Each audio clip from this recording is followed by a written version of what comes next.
네, 좋습니다. 오랜만입니다. 아주 한 달 만이죠.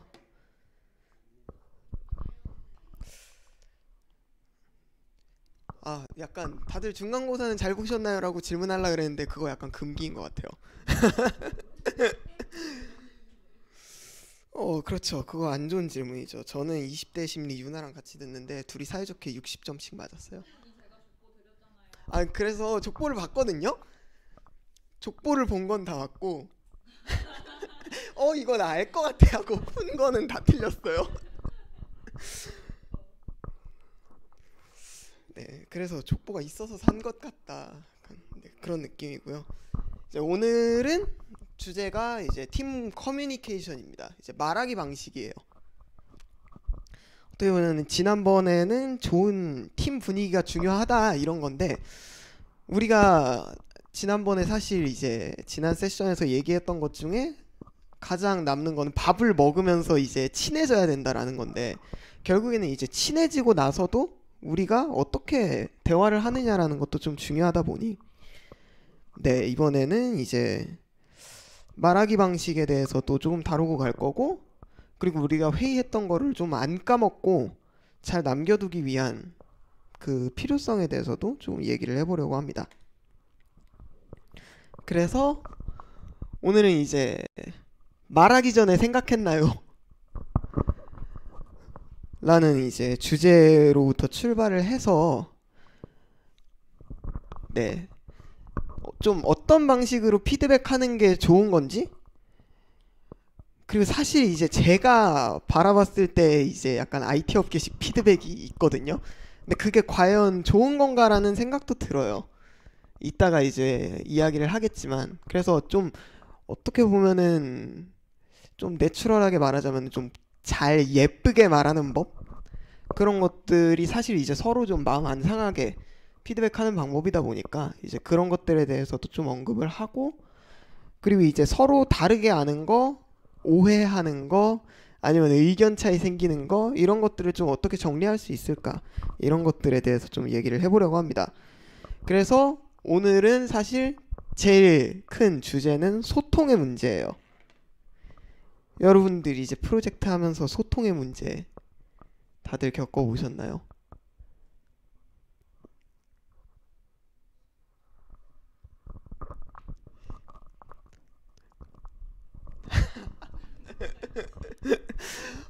약간 내가 문제는 겪었는데 이게 소통의 문제인가? 싶은 것들 좀 있을 거예요. 그래서 이제 몇 가지 추려보자면 말씀 좀 해주세요. 이건 다들 겪었죠. 우리 석세스 트랙 하면서 이제 디스코드에 모여서 내가 브리핑을 하면은 이제 따봉이 줄줄줄줄 올라오고 이제 마이크는 다 꺼져 있고 이제 가끔 이제 채팅 한 두세 개쯤 올라오고 그러니까 우리가 약간 다 침묵을 지키는데 익숙한 거예요. 약간 이제 팀장님이 알아서 회의 진행 잘 해주시겠지 라던가 아니면은 의견이 있는데 이거 얘기해도 되는 건가? 이런 주저함 때문에 생기는 말을 안 하는 문제 그리고 어느 순간은 말을 과하게 하는 문제도 생깁니다. 저는 이 지점인 것 같기는 해요. 그러니까 내가 알고 있는 지식 범위에서 막 얘기를 해요. 근데 상대방에 대한 지식은 없잖아요. 그러니까 막 서버 이렇게 이렇게 좀 해주시면 안 돼요? 뭐 AI 모델 왜 조금 속도가 느린 것 같죠? 이런 거를 그냥 자기 입장에서 막 던집니다. 그런데 그걸 하고 있는 AI의 입장에서는 열받죠. 그러면 그 이유가 있는 건데 너가 좋은 컴퓨터를 사주던가 아니면 막 디자인 뭐 UI가 막 이렇게 이렇게 되면 안 되나요? 하면은 그거 너가 해보던가. 그래서 이제 상대의 입장을 고려하지 않은 과한 말하기도 있습니다. 그리고 저는 제일 충격이었던 게 이겁니다. 이거 왼쪽에 이게 아는 분이 회사 다니면서 토이 프로젝트를 하는데 거기서 피그마를 공유를 해주고 구글 폼을 받은 거예요. 근데 아니 첫 줄부터 그냥 정렬이 다 구립니다 하고 결과창이 처참하다 이런 얘기를 하는데 개인적으로는 친한 사람이면 이렇게 피드백할 수 있다고 생각을 해요. 너 이거 되게 별론 것 같아라고 직설적으로 얘기하고 재밌게 얘기할 수 있는데 구글 폼에서 익명으로 되는 설문에다가 저렇게 쓰는 거는 저는 좀 충격적이었습니다. 제 주변에 저런 사람이 있다면 좀 멀리할 것 같다 같은 느낌이 드는. 그래서 말하기 방식도 사실 우리가 좀 고려를 해야 돼요. 같은 말이더라도 사실 저는 이렇게 얘기하는 거 IT 업계 표준이라고 생각하거든요. 그리고 그 사람들도 나름의 이유가 있어요. 왜냐면 이렇게 얘기해야 상대방이 어떤 이제 충격이나 좋은 자극을 받아가지고서는 이제 더 개선을 할 것이다 라는 이제 나름의 변명이 있는데, 그런 분들은. 근데 솔직히 제가 말해서 이제 개발자분들 몇 번 만난 결과물로는 저렇게 피드백하는 분 중에서 말은 그렇게 하지만 본인이 재밌어가지고 그냥 저런 식으로 쓰는 분들이 한 7명쯤 돼요. 그리고 진짜 자극받으라고 쓰는 분들이 한 3분쯤 돼요. 그러면 사실 이게 옳은 좋은 말하기 방식인가? 굳이 막 서로 막 더 크런치하게 더 막 시간을 갈아넣도록 자극받고 막 서로 막 그러도록 하는 게 좋은 팀의 분위기인가? 이런 것들에 대해서 재고를 좀 해봐야겠죠. 그래서 첫 번째 주제가 말하기 전에 생각했나요? 입니다. 저는 이제 제가 말이 많은 타입이어서 말은 적을수록 좋다고 생각을 해요. 그래서 이제 바보들이랑 싸우지 않는 게 이제 좀 삶에 도움이 많이 된다. 그래서 저는 SNS 같은 것도 그냥 고양이 사진만 보고 말거든요. 음악만 듣고. 그런데 우리가 사실 이 두 짤을 보면은 공통점이 있어요. 첫 번째는 이제 무소유랑 두 번째는 이제 인생의 영원한 행복을 얻으려면 어떻게 해야 되나요? 인데 이건 인생 문제지 프로젝트 문제가 아니에요. 무소유처럼 그냥 마음을 비우고 가다가는 프로젝트 결과물이 무소유가 됩니다. 그렇기 때문에 우리가 평소에 우리의 삶을 살아가는 방식에서는 말이 적을수록 좋은데, 입은 소수에게 귀는 다수에게 열면 좋은데, 일할 때는 말이 많아야 돼요. 이게 이제 디테일의 악마라 그래서 약간 이제 마케팅 쪽에서는 또 쓰는 말이기는 한데, 되게 사소한 부분에서 어떻게 보면 지난 세션에서 얘기한 와우 포인트 있잖아요.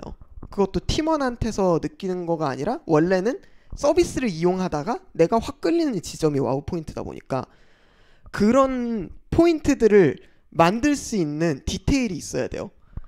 그리고 그 디테일에 대해서 이야기를 하려면은 말이 많아질 수밖에 없죠. 사실 UI에서의 디테일 아니면은 뭐 이제 디자인에서 처음 메인 화면을 열자마자 뭔가 막 튀어나온다 이런 것들, 아니면은 서비스의 주요 기능들에 있어서 차별점을 가진다던가 이런 거에서 사람들을 끌리게 할 만한 디테일을 만들려면 결국에는 말이 많아집니다. 그래서 풀소유 같은 결과물을 위해서, 좋은 프로젝트 결과물을 위해서는 이제 저거 말고도 이제 리더십 유형이 있거든요. 1등이 소통형 리더십이에요. 결국에는 피드백을 명확하게 주고 말이 잘 통하는 리더십이 필요하다는 거죠. 알아서 해주세요 라는 그런 말이, 재량껏 하라는 말이 사실 좋지 않다는 거예요.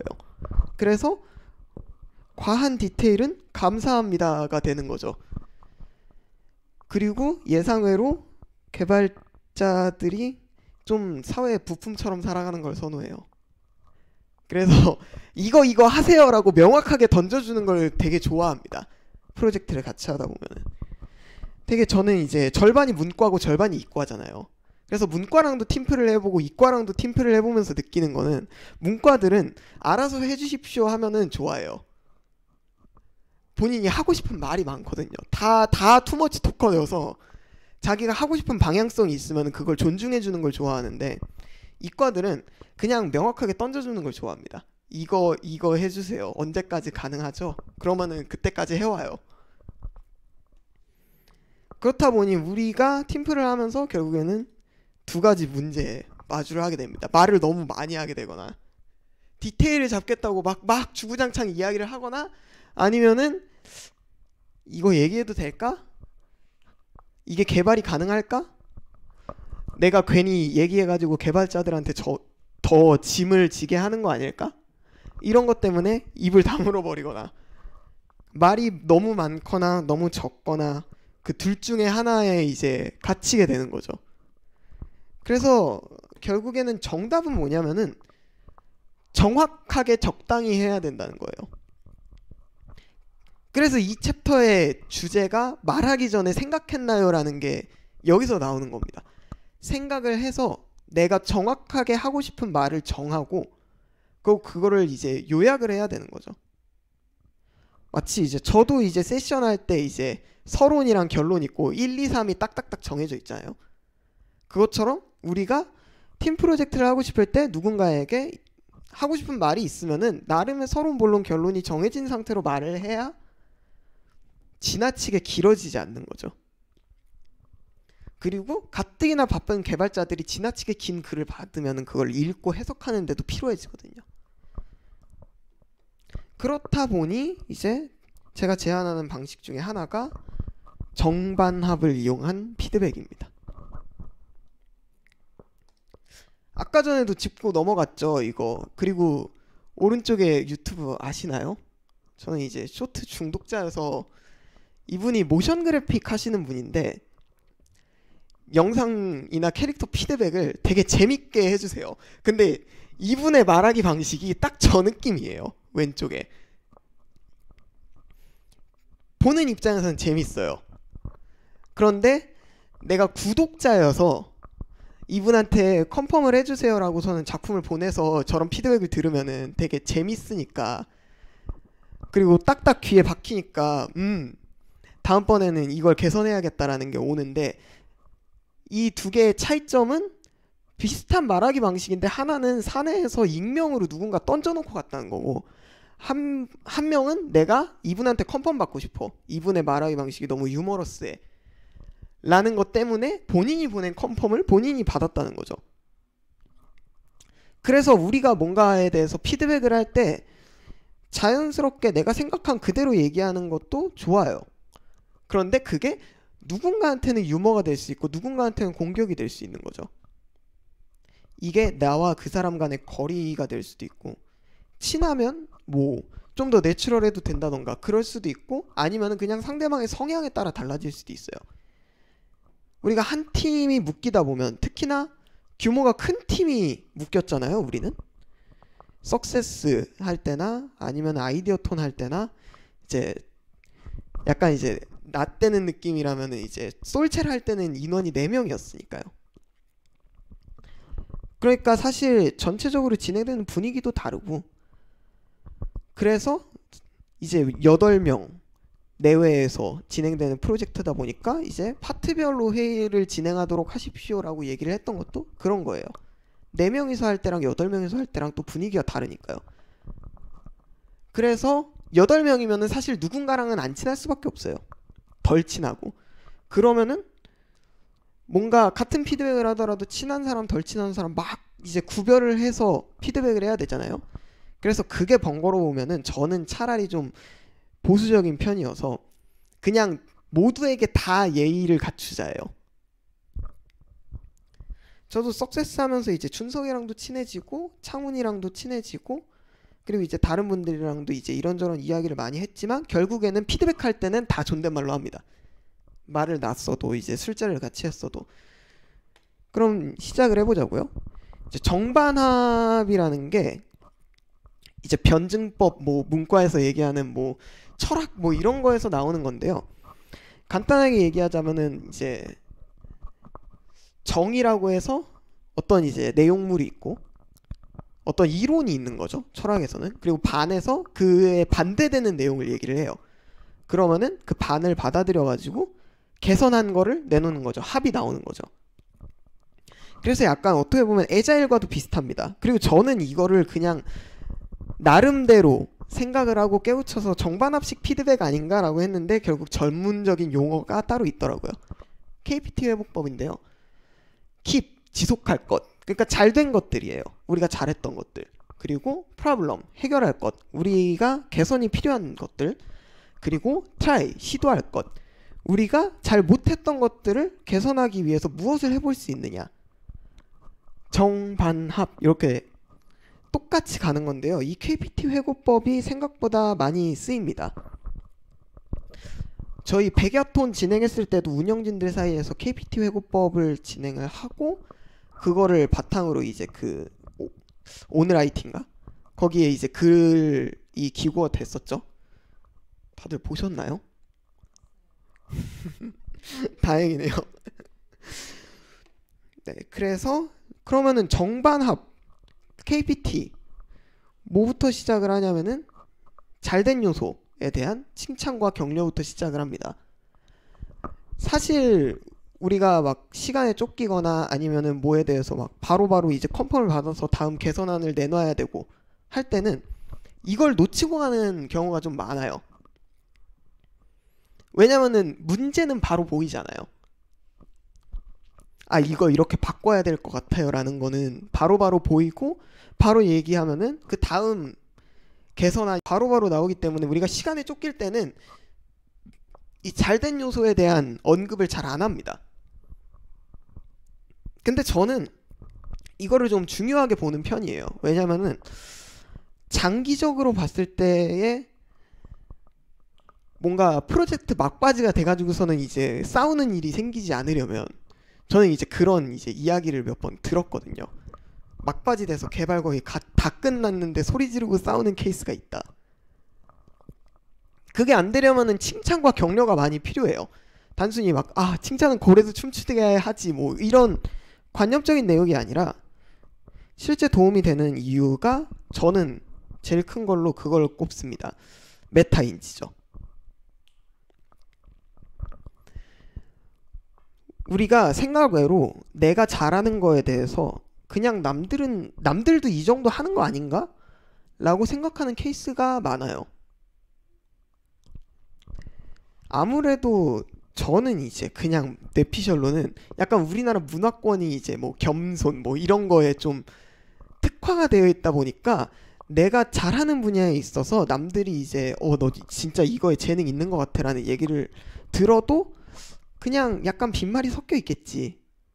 그런 느낌으로 받아들이기도 하고, 그리고 내가 못하는 거를 개선하는 거에 좀 더 본인의 포커스가 맞춰져 있는 케이스가 많다 보니까 잘한 것들에 대해서 정확하게 이런 부분을 이렇게 만드셨던데 그건 되게 좋은 것 같아요 라고 짚어주지 않으면은 내가 이걸 잘한다라는 개념이 없어져요.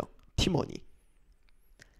그리고 팀원이 내가 이거에 대해서 잘하고 있다, 재능이 있다, 그런 것들에 대해서 인지를 못하고 남들 이만큼 다 하잖아 라는 생각을 가지고 팀플에 임하면은 못하는 사람에게 가혹해집니다.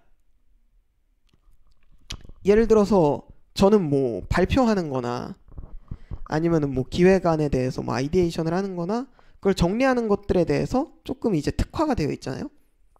그런데 제가 누군가가 형은 정말 발표를 잘하는 것 같아 했을 때 그거를 빈말로 이렇게 받아들이고 하다 보면은 결국에는 주변 사람들을 만났을 때 조금 이제 발표하는데 경험이 적거나 아니면 어려움이 있는 사람을 보면은 가혹해지는 거죠. 기준치가. 난 할 수 있는데 왜 저 사람은 저 부분에서 이런 게 안 되지? 이런 것들에 대해서 내가 잘한다, 내가 남들보다 조금 이제 재능이 있다라는 거를 자각을 못하니까 이 사람이 이제 더 낮아 보이는 거죠. 그렇기 때문에 분란이 안 생기기 위해서 팀원이 다른 사람에게 가혹해지는 걸 막기 위해서 칭찬과 격려가 필요한 거예요. 너는 이 부분을 잘하고 있으니까 남들이 못해 보이더라도 그 사람이 평균치인 거다. 이런 거를 넌지시 이제 주입을 하는 거죠. 그리고 두 번째가 이제 개선 사항들입니다. 우리가 사실 이거 얘기할 때 제일 이제 고민을 많이 하게 되죠. 상대방이 기분이 상하지 않도록 개선점을 이야기하는 거. 그리고 제일 많이 말을 안 하게 되는 케이스들이 이런 케이스들인 것 같아요. 그러니까 이제 이야기를 해야 되는데 좀 주저하게 되는 것들. 그런 것들이 이미 이 사람이 고생하고 있는 거를 알고 있는데 내가 이것까지 짐을 더 해야 되나? 근데 결국에는 말하기 방식을 예쁘게 이야기하면은 그 사람이 내가 들은 피드백을 조금 개발 후순위로 미루더라도 결국에는 이행을 하게 돼 있거든요. 입을 다물기보다는 그냥 조금 이제 노력을 더 해서 그거를 이제 잘 말하는 게 좀 중요한 거죠. 그래서 이게 이제 블로그 글을 퍼온 건데, 지나치게 다이렉트하게 그 문제에 대해서 언급을 하면은 말하기 태도에 있어서 이제 상처를 받는 거죠. 이제 F인 거예요, 이거는. 저는 이제 극티기 때문에 이런 식으로 피드백을 안 합니다. 극티기 때문에 F에 대해서 분석을 해버렸어요. 그렇기 때문에 사실 함께 일하는 과정에 있어서는 그런 사람이 있다라는 걸 인지하는 게 중요하기 때문에 피드백의 상황이나 분위기 이런 것들도 중요하고요. 그리고 이 팀원을 아끼니까 그래 이분도 고생하고 있을 테니까 그냥 내가 일을 더 하자. 이거 이제 약간 독박 쓰는 거죠. 이제 내가 짐을 더 지는 거예요. 근데 그러다 보면은 결국에는 터져요. 싸움이. 그런 거 있었거든요. 석세스 트랙 처음 시작할 때 이제 우리가 그 마루 180에서 모였잖아요. 끝나고 코어들끼리 회식을 하는데 그 상민 씨 있죠. AI 파트 코어 분이 저한테 묻는 거예요. 혹시 지난 기수도 하셨었는데 싸우지 않는 방법이 뭐가 있냐, 팀플 할 때. 어떤 게 있을까요? 팀플 할 때 싸우지 않는 법. 싸워본 적이 없어서 모르겠죠.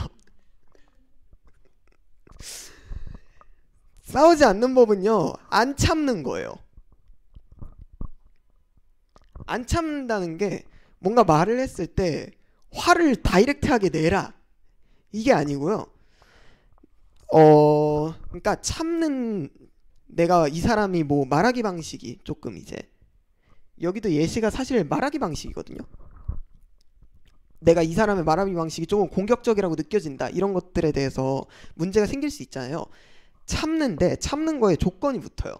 이 프로젝트가 끝나고 나중에 서로 사적으로 만나는 상황이 되더라도 내가 이거에 대해서 마음에 뭔가가 남지 않아야 돼요. 이 프로젝트를 진행하는 과정에서 시작부터 끝까지 이 사람의 말하기 방식이 전혀 변하지 않고 나한테 계속 공격적일지라도 내가 그걸 다 감내할 수 있고, 끝나고 디프리 자리에서도 별말 없이 넘어갈 수 있고, 나중에 이 사람이 커피챗 하자고 그랬을 때도 뒤끝이 안 남을 정도로 내가 참을 수 있으면 참으면 돼요. 근데 그게 안 되면은 이야기하는 게 맞습니다. 그래서 독박을 치지 말라는 거예요. 그래서 상대방은 메타인지도 못하고 변화도 못한 채 정체될 수 있다라고 얘기를 하는 거죠. 그래서 우리는 이제 지나치게 다이렉트하지 않되 내가 그거를 그냥 입을 다물어 버리는 선택지를 하면 안 된다는 거죠. 그래서 이제 피드백을 할 때 마지막에 줘야 되는 요소가 개선 방법과 방향성입니다. 그러니까 너는 이런 부분에 있어서 뭐 이거를 이렇게 디자인하셨네요. 아니면은 뭐 이런 DB 설계가 되게 잘 되어 있네요. 이런 것들에 대해서 잘한 것들을 언급하고, 그런데 여기 부분에서 이런 것들을 뭐 이런 내용들을 어떻게 바꾸면 좋을 것 같아요. 라는 방향성과 근거가 있는 게 사실 좋은 피드백입니다. 그러니까 이 어떻게 바꿔보면 좋을 것 같아요 라는 방향성을 주지 않으면은 개발자의 시간을 많이 잡아먹고 스트레스도 많이 받게 해요. 개선이 필요할 것 같아요 라는 말로 끝내면은, 왜냐면은 결국에는 그러면은 내가 원하는 개선점을 네가 찾아봐 라는 뜻이거든요. 그러면은 개발자가 코딩을 열심히 하다 말고 이제 좋은 예시가 뭐가 있을까요? 저는 이제 채식탁 하면서 이제 AI 모델 관련해서도 이야기를 좀 많이 했었는데, 뭐 모델을 개선을 해야 된다. 지금 AI가 정확도가 조금 떨어진다. 근데 거기서 대안을 내가 제시를 못 해주면은 AI 파트 분이 그런 관련한 모델들을 다 찾아봐야 돼요. 이미지 분석 모델을 전부 다 찾아보면서 과연 서혜근이 원하는 빠른 모델은 뭘까? 정확성이 높은 모델은 뭘까? 이러고서는 온갖 종류의 자료들을 다 찾아보고 이걸 내가 구현을 할 수 있나 없나 내 시간도 계산해 봐야 되고 서버 가격도 계산해 봐야 되고 이러면은 이제 시간이 엄청나게 딜레이가 되는 거죠. 그렇다 보니 개선 방향과 방향성에 있어서 내가 얘기를 해주는 게 맞는 거예요. 내가 설령 그 분야의 전문가가 아니더라도. 채식탁 같은 케이스는 이제 그랬습니다. 그냥 이렇게도 할 수 있지 않을까 하고서는 제가 이제 현실적인 한계에 부딪혀서 못한 거긴 한데, 현재 채식탁은 메뉴 사진을 보면은 그 사진에 드러나 있는 식재료를 분석을 해요. 그래서 이제 뭐 비빔밥 위에 계란 후라이가 딱 올라가 있으면은 이게 계란 후라이다라는 걸 인지를 하고 계란을 이제 보내는 거죠, LLM에다가. 그런데 이게 사실 명확한 한계점이 있습니다. 잘 안 보이는 식재료를 캐치를 못해요. 그래서 처음부터 모델 구현할 때 이제 그런 얘기가 나오긴 했어요. 국물에 풀어진 계란은 우리가 못 잡아요. 그거 하려면 시간이 많이 필요합니다. 저는 이제 내심 그런 생각을 했죠. 아예 그럼 그냥 메뉴를 학습시키면 안 되나? 그냥 현존하는 김치찌개들을 전부 다 이제 학습을 시켜놓고 이거는 김치찌개고 김치찌개에 있는 식재료는 이거가 있다 라는 식으로 출력을 하면 안 되나라고 생각을 했는데, 약간 여러분 이게 될까요? 안 될까요? 이거 이지선단데? 된다 안 된다? 어떨 것 같아? AI 파트 코어 어떨 것 같아요? 식재료가 아닌 메뉴를 다이렉트로 분석을 해서 식재료를 뽑아내는.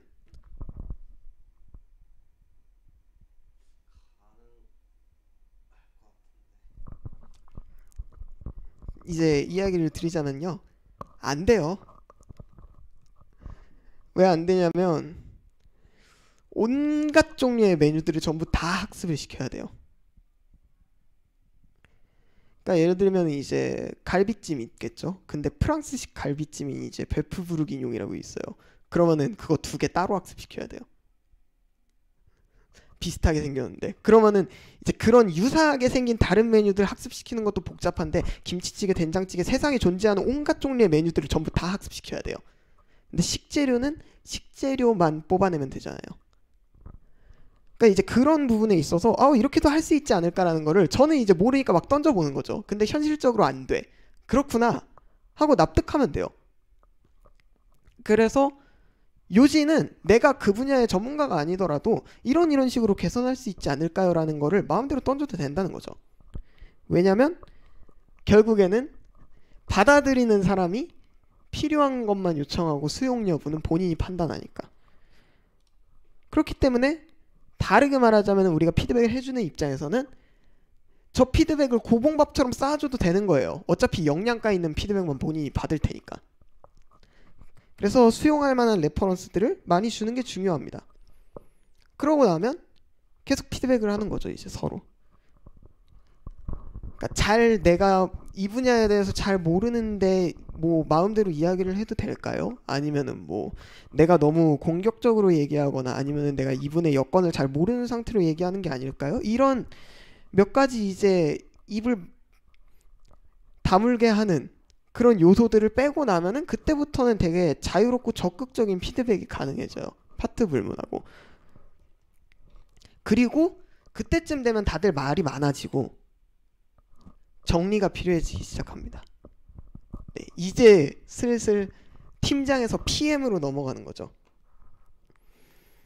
이게 맞아? 라는 질문이 이제 사고를 만드는 주범이다라고 아마 석세스 피드백을 받으셨던 분들은 제가 한 번씩 얘기를 드렸을 거예요. 그게 이제 회의 내용들이 많아지고 뭔가 서로 피드백 주는 내용들이 많다 보면은 생길 수 있는 문제들인데요. 일단 첫 번째는 의견 차이의 문제입니다. 보통 자소서에서 많이 물어보죠. 구성원들의 갈등이 있었을 때 갈등 해결 사례.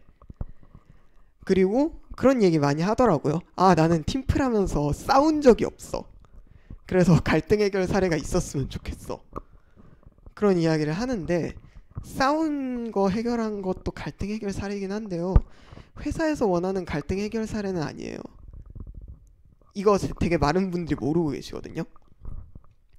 왜냐면 누구랑 누구랑 말하기 방식 때문에 싸웠는데 제가 그 사이에 끼어들어가지고 이 둘을 화해시켰습니다 라는 갈등 해결 사례를 자소서에 적으면 회사에서는 보고 판단할 수 있는 게 이 사람은 싸움이 생기면 화해를 시킬 수 있는 사람이구나 밖에 없어요. 근데 그런 사람은 회사에 많겠죠. 착한 사람들 뽑아가지고서는 굴리고 싶은 게 회사인데. 그렇다 보니 결국에는 이 갈등 해결 사례는 뭐냐면은 의견 차이가 발생했을 때예요. 실질적인 개발 과정에 있어서 이거는 이런 문제로 인해서 구현하기 어렵습니다 라고 이야기를 했을 때 내가 기획적으로 필요하다고 생각하는데 그런 부분들을 어떻게 조율을 했는가. 그러니까 사실 이게 일로 와 이러고서는 싸울 만한 이런 싸움 문제는 아니거든요. 근데 충분히 갈등이에요. 나는 그게 꼭 필요하다고 생각하고 상대방은 그게 구현이 기간 내에 어려울 거다라고 이야기를 하니까요. 그리고 그런 갈등을 해소하면은 결국에는 그런 게 들어가면 회사에서도 이 사람은 본인의 상황과 여건이 있고 상대의 상황과 여건을 이해하고 그 사이에서 절충안을 찾는 사람이구나 라는 게 나옵니다. 그러니까 싸운 거 자소서에 쓰지 마세요. 싸움을 해결한 거 말고 좀 더 업무적인 상황에서 발생한 문제 해결한 것들 쓰는 게 좋습니다. 자소서 얘기가 아닌데. 그래서 의견 차이들이 생긴다는 거예요. 그리고 그런 것들을 정리해야죠. 어떻게 보면은 여기서 제가 얘기하는 문제들은 이전에 이제 석세스 피드백 때 드렸던 전체 회의 때 꼭 얘기하세요라고 이야기했던 것들 기억나나요? 괜찮아요. 오늘 다시 얘기할 테니까. 그러니까 다 같이 모였을 때 이야기해야 할 것들이에요. 어떻게 보면 우리 기획 아이디어 짤 때도 다 같이 모여서 얘기하잖아요. 그러다가 어느 정도 확정되면 각자 개발하다가 근데 이제 정말 중대한 의견 차이들이 생길 때 파트마다 이제 그런 것들도 함께 모여서 이야기를 해야 되고요. 정리가 필요하다는 거죠. 교통 정리가. 그리고 오해의 문제 이게 이제 좀 많이 생깁니다. 이 오해라는 거는 이제 상대방의 태도에 대해서 오해한다는 게 아니라 똑같은 일인데 다르게 알고 있거나 뭐 이거 언제까지 만들기로 했는데 다른 사람은 날짜를 다르게 알고 있다던가 아니면은 제일 먼저 하기로 했는데 모르고 있었다던가 이거 구현 못할 것 같아서 빼기로 했는데 그걸 만들고 있다던가 이런 업무 과정에서 발생하는 오해의 문제입니다. 이제 그런 것들을 생겼을 때 이 사람이 다르게 알고 있네 라고 자각을 했을 때 잡지 못하면은 실질적인 개발이 들어간 상태에서 우리 이것도 구현하기로 하지 않았나요? 이러면은 이제 개발자들은 분노해요. 이제 그렇기 때문에 실질적인 개발이 들어가기 전에 주요 기능에 대해서 다르게 알고 있다던가 기획 방향성에 대해서 다르게 알고 있다던가 아니면은 어떤 이제 와이어프레임을 이제 만들어 가지고서는 어떤 뭐 기능들이나 레이아웃에 대해서 설명을 하고 있는데 그거에 대해서 다르게 이해를 하고 있다던가 이런 오해의 문제가 있을 때도 다 같이 모여서 회의를 하고 사실 다 같이 모이지 않더라도 약간 이제 팀장이면 내가 알고 있는 게 좀 중요해요. 내가 알고 있고 그거에 대해서 사실 어디에 적어 놓는 거죠. 그리고 까먹음의 문제. 우리가 회의하다 보면은 뭔가 갑자기 회의 진척이 잘 될 때가 있어요. 그러면은 저는 그때 좀 바빠지거든요. 각자 막 적극적으로 의견 낼 때쯤에 다 적어야 돼요. 저는. 왜냐면은 우리가 잊을 수밖에 없기 때문입니다. 잊을 수도 있다가 아니고 잊을 수밖에 없다예요. 그리고 여기서 다수가 잊어버렸는데 소수가 기억하고 있으면 아까 전에 방금 전에 얘기했던 오해의 문제로 넘어갑니다. 그렇기 때문에 우리가 이제 뭔가가 진행될 때 회의에서 어떤 안건이 진행될 때 까먹지 않도록 적어두는 게 많이 필요해요. 저 다 이제 TXT죠. 제 이제 습관 중에 하나인 이제 뭐가 나름 대화가 진행된다 싶으면은 메모장을 켜버리는 이제 습관이 생겼는데 한 몇 년 전만 해도 없던 습관이에요. 옛날에는 이제 좀 이제 많이 오만하던 시절에는 다 외울 수 있을 것 같은데 이거 메모는 좀 뇌가 약한 사람들이 하는 거 아니냐 약간 그런 느낌이었는데 결국에는 사람들이 다 까먹게 됩니다. 그리고 내가 기억을 하고 있더라도 까먹은 사람한테 설명을 하기 위해서는 결국엔 자료가 필요해요. 그렇다 보니 회의록을 좀 적극적으로 남기는 게 되게 중요하죠. 그리고 결국에는 회의록을 많이 남겨두는 게 전체 회의를 덜 하는 방법이기도 해요. 못 온 사람들을 위한 자료가 되거든요, 사실. 그래서 구체적으로 남길수록 좋은 거죠. 그리고 어떤 회의를 내가 팀플을 할 때 어떤 회의록을 잘 남겨놓으면은 결국에는 이제 팀원들이 나도 저렇게 해야겠다라는 그 움직임의 방식이 됩니다. 결국에는 내가 처음에 기틀을 잘 잡아놓고 잘 정리를 해두면은 나중 가서는 나 없이 회의를 진행을 하더라도 그 사람들이 자료를 잘 남겨놓겠죠? 그럼 나는 그걸 보면 돼요. 그래서 팀장으로서 약간 교통정리가 있어야 된다는 거죠. 이건 제 블로그 글입니다. 사실 이제 이거 그 구유 기획 스터디 할 때 이제 썼던 블로그 글인데 제가 진짜 들으면은 피곤해지는 말 중에 하나가 이거 어떻게 해요였고 그리고 그 다음으로 피곤해지는 말이 알아서 해주세요였어요. 특히 공연 기획할 때 피크 타임 제일 바쁠 때 갑자기 와서 이거 어디에 둬요? 이거 어떻게 해요? 이거 맞아요? 그래서 그런 질문들이 생기지 않도록 만드는 게 중요한 거죠. 개발도 결국에는 피크 타임이거든요. 가장 바쁠 때가 있거든요. 그때 와가지고서는 이 질문하고 있으면은 시간도 늦어지고 서로 다시 모여서 정리해야 되고 이렇다 보니까 적극적으로 기록을 남기고 정리를 하는 게 이제 프로젝트 관리인 거죠. 그 부분이 사실 PM인 거예요. PM은 뭐 하는 거예요? 이거 하는 거예요. 그래서 이제 이런 피크타임, 개발의 피크타임, API 연동할 때 개발자들 한참 바빠 보이는 그 말 걸면 안 될 것 같은 때에 아까 같은 질문들이 나오면은 큰일 나는 거죠. 그럼 이제 개발 진척도가 이제 쭉 가다가 이렇게 돌아가는 거예요.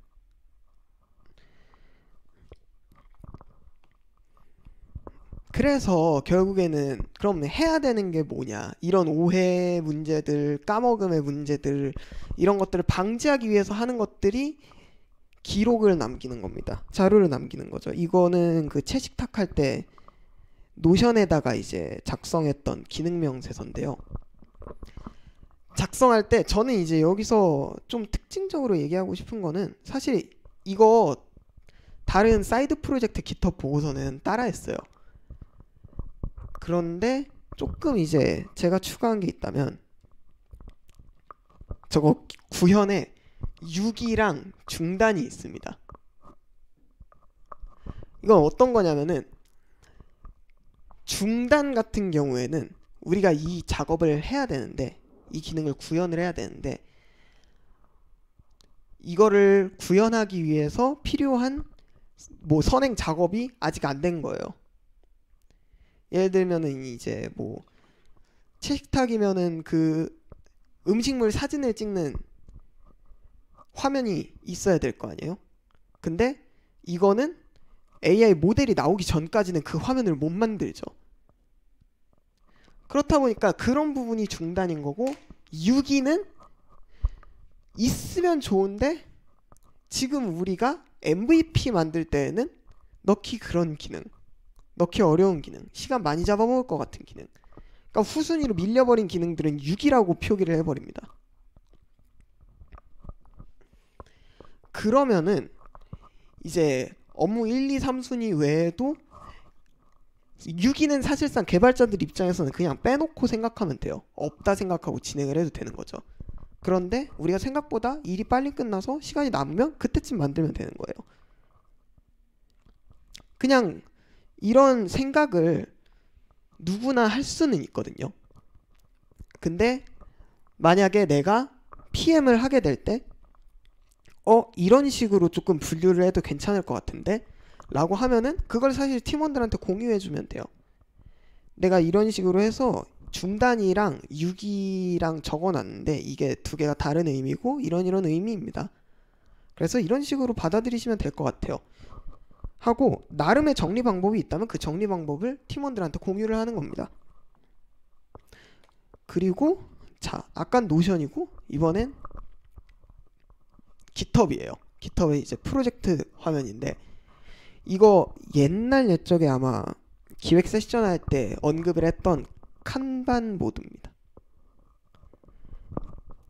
보시면 이제 지금 하고 있는 작업, 끝난 작업, 그리고 이제 리뷰 이제 해야 되는 작업 이런 것들을 마치 이제 보드에다가 포스트잇 붙여놓듯이 그때그때 저거 드래그 앤 드랍 하면 바로 옮길 수 있거든요.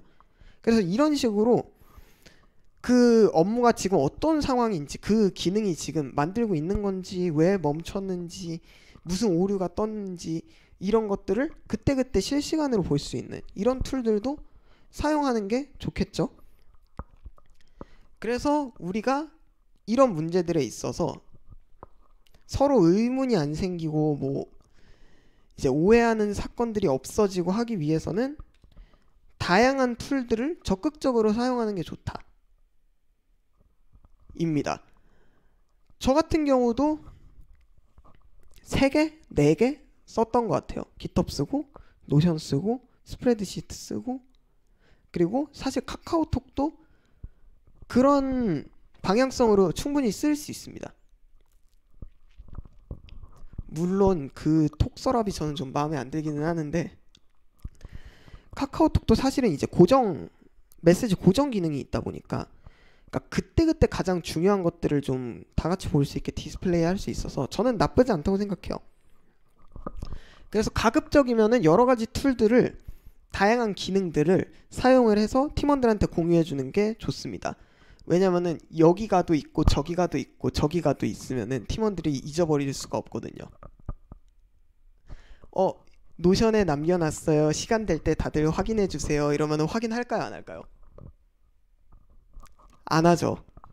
근데 이제 노션에다가도 갖다 놓고 스프레드시트에다가도 갖다 놓고 그거를 이제 스프레드시트 링크를 피그마에다가도 걸어놓고 노션에다가도 걸어놓고 깃허브에다가도 걸어놓고 막 여기저기 막 있는 대로 다 뿌리고 다니면은 결국에는 팀원들이 한 번쯤 봐요. 그러면은 이제 이 소통의 문제가 조금 덜해지는 거죠. 그래서 오늘의 결론은 첫 번째, 팀 프로젝트 하면서 결과물이 잘 나오기 위해서 그리고 팀 서로 간에 문제가 생기지 않고 좀 케미가 잘 맞기 위해서는 정교한 말하기 방식이 필요해요. 이 정교한 말하기 방식이라는 거는 내가 말하고 싶은 게 명확하게 있어야 되고 그거를 어떤 이제 말하는 태도나 이런 거에 있어서 상대방이 오해하지 않게 이야기를 할 수 있어야 된다는 거죠. 명확하고 간결한데 예쁘게 말해야 돼요.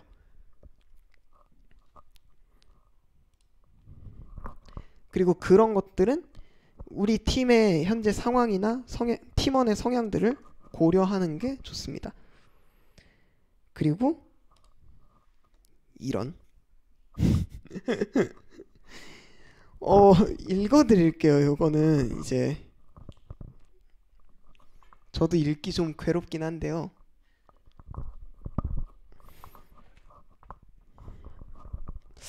네, 저는 아까 전에 말씀드렸다시피 이런 커뮤니케이션 방식에서 보수적이라고 말씀을 드렸잖아요. 가급적 여러 성향을 가진 팀원들이 있기 때문에 가장 안전한 방식으로 말하는 게 좀 필요합니다.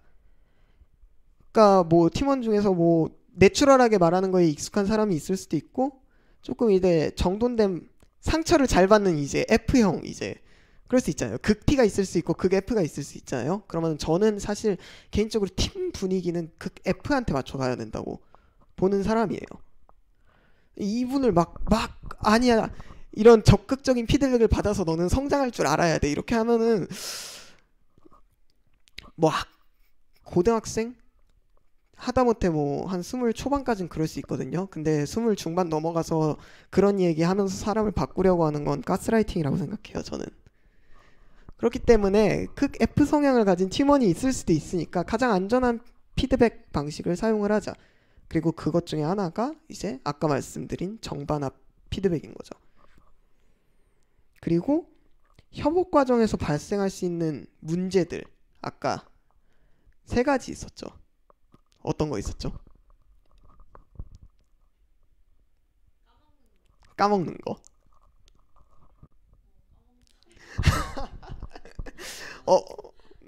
그렇죠, 그렇죠. 의사소통, 견해 차이 문제. 다들 그냥 까먹음의 문제에 매몰됐어. 이제 다들 까먹은 거지. 그리고 오해하는 거 있었죠. 서로 다르게 이해하는 거. 이제 그런 문제들을 예방하기 위해서는 툴을 여러 종류 사용하고 그리고 자료들을 많이 남겨야 된다. 네, 이렇게가 결론이 되겠습니다. 그리고 이제 다음 차시가 벌써 마지막인 거예요.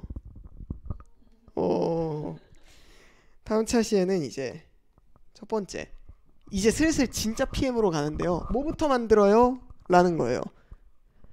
우리는 사실 이제껏 프로젝트를 해왔던 것들이 일단 아이디어 톤이 있었죠. 이건 실제 개발은 안 하잖아요. 그리고 백야톤이 있었네요. 해커톤 있고 그리고 석세스도 있었는데 셋 다 결국에는 실질적으로 개발은 안 하거나 아니면은 MVP 모델, 그러니까 이제 최소 구현 모델만 만들거나 이런 식이었기 때문에 우리가 조금 이제 시야를 확장할 필요가 있다 보니 기능 우선순위를 정하는 방법, 이거에 대해서 한번 짚고 넘어가려고 합니다. 이제껏 했던 것들은 사실 1순위인 것들만 만들어 왔던 프로젝트라고 생각해요, 저는. 그래서 2, 3순위들이 생긴다면 어떻게 정하는가, 그리고 주요 기능은 몇 개 가져왔나요? 이런 것들, 이제 제가 막 너무 고봉밥인 서비스 만들지 말라 막 이런 얘기를 많이 했다 보니까 심지어 머싸 기획 세션에서도 한번 얘기를 했었어요. 기능들이 많은 것보다는 중요한 거에 집중하는 게 좋다. 그러면 주요 기능이 뭐냐? 라는 거를 이제 좁은 범위에서 진짜 이 서비스의 아이덴티티가 되는 거, 없으면 안 되는 거 에서부터 조금 넓은 범위로 넘어가면은 어떤 것들이 주요 기능인가, 그런 것들에 대해서도 한번 이야기를 하고, 그리고 이거는 이제 개발자들한테 조금 미안한 이야기지만 우리가 실질적으로 프로젝트를 들어갔을 때 이분들이 어느 정도의 실력을 가지고 있는지, 그리고 우리가 해야 되는 뭐 작업들이 뭐 로그인 기능 만들기, 뭐 기능 만들기 이런 것들이 있을 때 이분들한테 드렸을 때 시간이 얼마나 걸릴지 대략적으로 파악할 수 있는 방법까지 한번 다뤄보려고 합니다. 네. 오늘 세션은 여기까지네요. 감사합니다.